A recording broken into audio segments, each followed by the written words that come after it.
Bonjour à tous et bienvenue dans cette nouvelle méditation biblique en vidéo où l'on va continuer notre parcours dans l'évangile de Luc et je tiens à m'excuser pour l'absence de vidéo la semaine dernière. J'ai été un peu pris par d'autres obligations, un petit peu malade, voilà, excusez-moi pour l'absence de vidéo la semaine dernière. On reprend cette semaine et donc continue notre parcours dans l'évangile de Luc avec aujourd'hui le chapitre 8 dans lequel on arrive, Luc 8 versets 1 à 15 et je vous invite, si vous le voulez, à lire ce texte de votre côté avant de venir voir la suite de la vidéo. C'est un texte que, pour la plupart d'entre nous, je pense, on connaît plutôt bien. J'avais eu l'occasion de prêcher sur ce texte il y a quelques mois.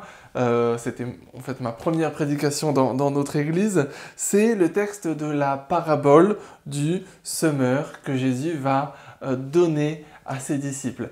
Mais ce qu'il y a de très intéressant et de parlant aussi pour nous dans ce texte, c'est que pour une fois, Jésus va donner l'explication de la parabole. On a parfois des paraboles où Jésus n'explique pas, et ici, il va donner à ses disciples l'explication, l'interprétation de la parabole. C'est intéressant pour nous parce que les autres personnes qui ont entendu la parabole à ce moment-là n'entendent pas l'explication.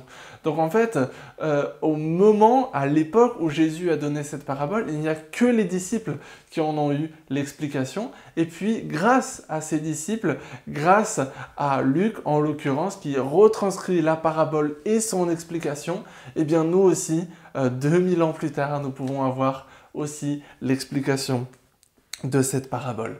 Et c'est sur cette explication que j'aimerais nous concentrer pendant ces quelques minutes. Il parle d'un semeur qui sème une semence et la semence va tomber dans différents endroits et cela va avoir différents effets.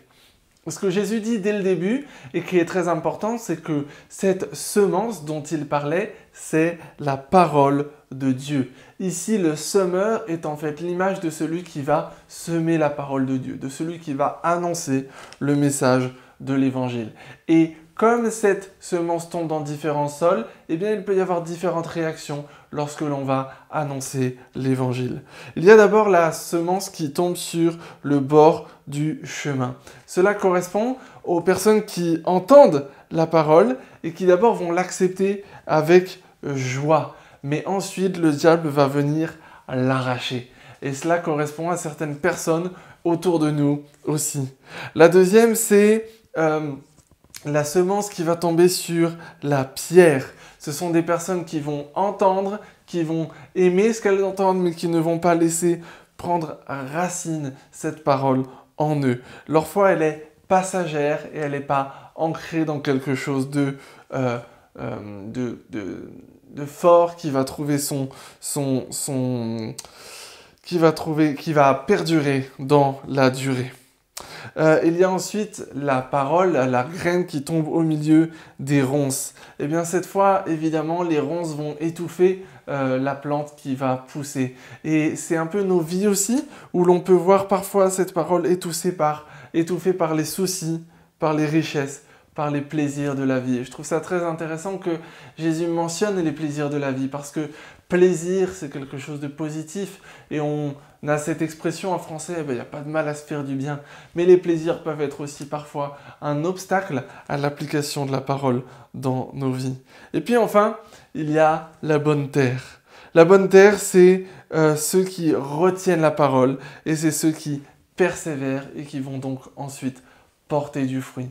Et je crois que quand on lit cette parabole du semeur, on a souvent le premier réflexe de transposer tous ces sols aux gens qui sont autour de nous et qui reçoivent l'évangile. Et c'est effectivement ce que j'avais fait dans ma prédication, et je ne reviendrai pas là-dessus. Si vous voulez aller sur le site de l'église, vous pouvez aller l'écouter. C'était une prédication de septembre dernier. Mais j'aimerais plutôt réfléchir ce matin à comment on peut l'appliquer à nous-mêmes.